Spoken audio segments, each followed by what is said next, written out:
ми се роди внук од ќерка, Стефани. Тоа ми е добрата работа оваа година. Само што не можев да се зарадувам. И на убавите работи човек не знае да се насмее. Срцето на пола. Пола да жалиш, пола да се радуваш.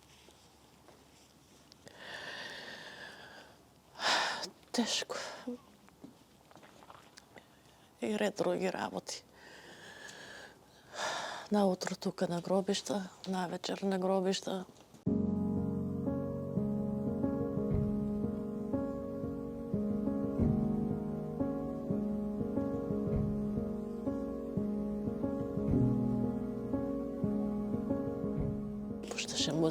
Пушташе музика и у кафичи.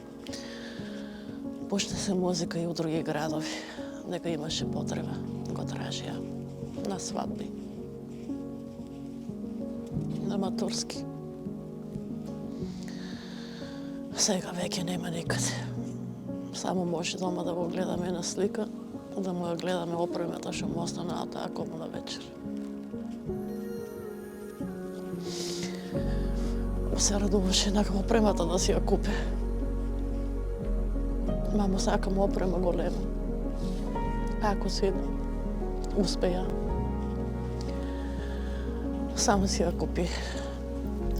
Извади си кредит. И си го отплакеше кредитот и за колата, и за опремата. Само што не може да се дорадува. Ни на опремата, ни на колата. Кога доваѓа тука луѓе што не ги познава. Не би векат. Мајка ти треба да бидеш горда. Што си чувала таков дете. Како да бидам горда, ако сакаш уште да се гордеа. А не да плача, не да жал. Ама тоа е живот. Тоа не е система кој не ја убива децата. За жал.